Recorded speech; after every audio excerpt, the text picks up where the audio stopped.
part of the Sudetenland, we spoke German, and actually they're talking about when the war started for us, it started in September of '38, because that's when the Germans came into the Sudetenland. I remember coming home from school and my mother telling me we were all packed up and we were going to Prague because the Germans would be in Teplitz the following morning. And this is exactly what happened.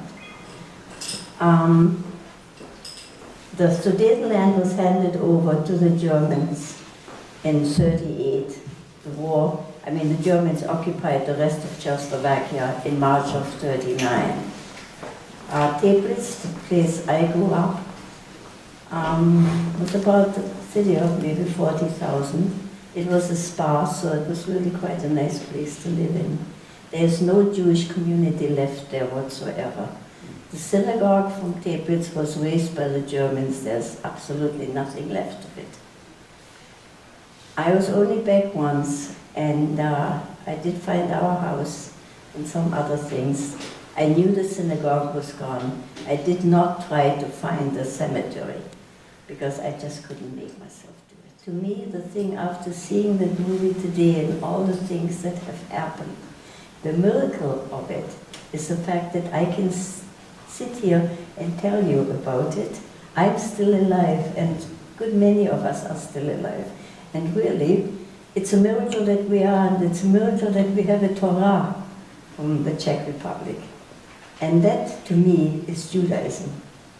And that's what's so terribly important. The Sefer Torah number 357, which the certificate accompanies, is one of the 1,564 Czech memorial Sifrei Torah, which constituted part of the treasures looted by the Nazis during the 1939 to 1945 war from the desolated Jewish communities of Bohemia, Moravia, and Slovakia, and which had been cared for by the Czech government for many years, and which were acquired with the goodwill of the Czech government by good friends from Arsha, the state cultural agency, for Westminster Synagogue, where they arrived on the 7th of February, 1967.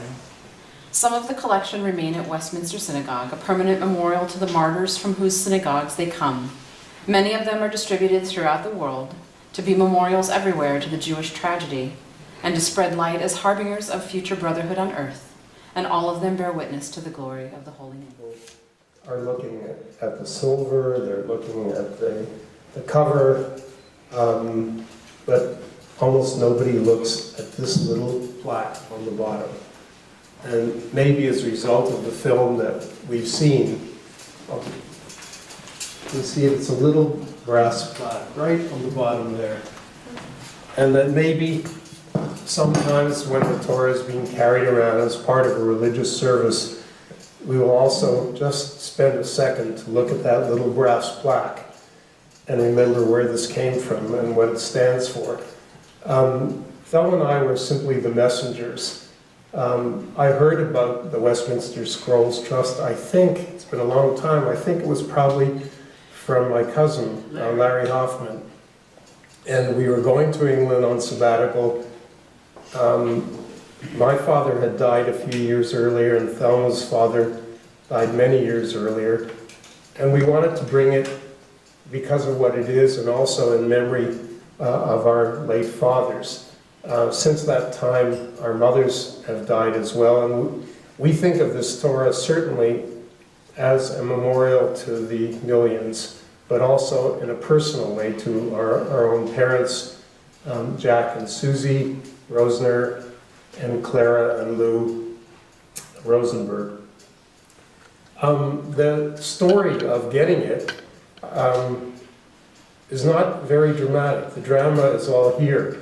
I thought maybe I should tell you that Thelma and I were boating along the Charwell River in Oxford, where we were for the year, and along came a little boat made out of bulrushes, and in it was this Torah. But no, it didn't happen that way. It was fairly straightforward. I wrote a letter. They responded. I believe that we had, as they said in the film, there had to be an official request for it. And it certainly brought back memories to see that film, because I was in that little room. The Westminster Synagogue is in a very posh area of London, and in Kensington, not far from Harrods. And so it was kind of fun to go just to explore that part of London. I had made an appointment with the synagogue the first time, and they ushered me up to the very top. It's really a kind of attic level. And at some point you saw a woman, I think she was dressed in pink, sitting in front and talking, and there were shelves behind her with the Torahs. It's not a very, very big room as I remember it. And I would like to think, although these memories are vague, that I met that scribe. I think his name was, did they say David Brand? Yes. Yeah. And they told me that he had been working for many years. There were Torahs there that had identifications, like the ones that you've heard about in the film. But I remember that one of our prime goals, besides getting this wonderful object as a memorial object, was to make it a living object, as they talked about in the film. And for that, it had to be good. It had to be legible. And so that's what I asked for. And they said, well, we have one that has a very beautiful script, but we don't know where it came from. We have none of the wrappings of it. Some of them had the ties. And I said, that's what we want. We want something that we can use. We don't have a Torah, and to be able to use a Torah like this for many years is the best way that I can think of to keep alive the memories of all the people we lost. And so at a later time, when the Torah was ready, I went back to London, and it was all wrapped in brown paper, looking rather mysterious. And when we were in the airport, it slipped off a cart.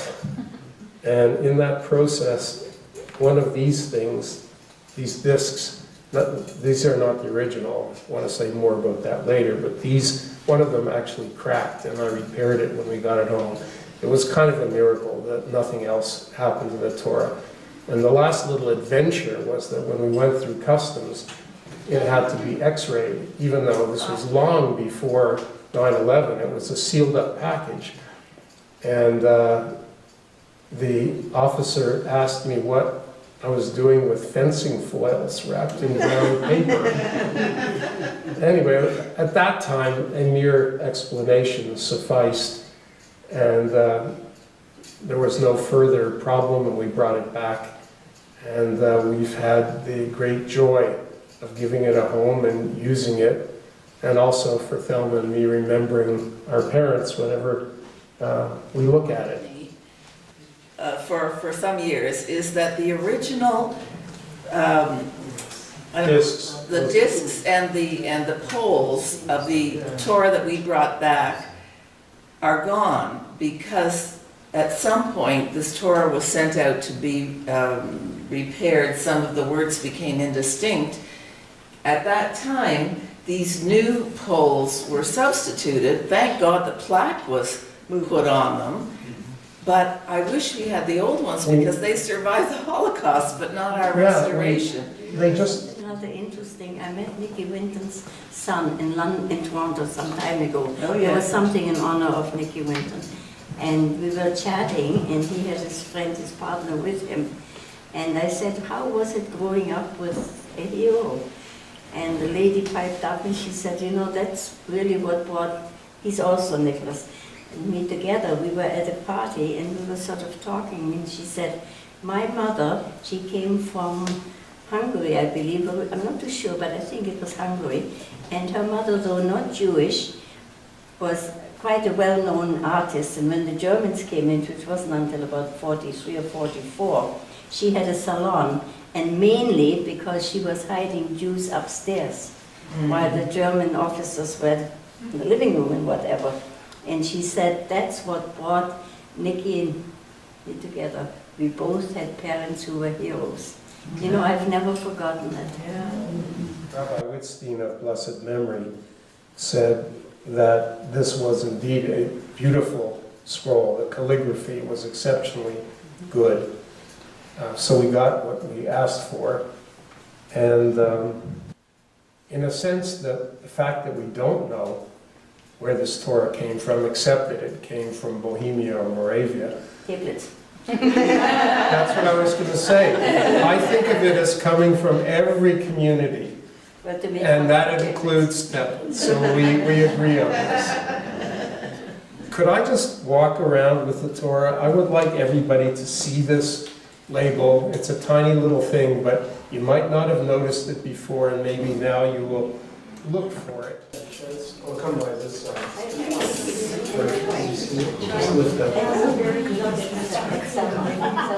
That's what I do.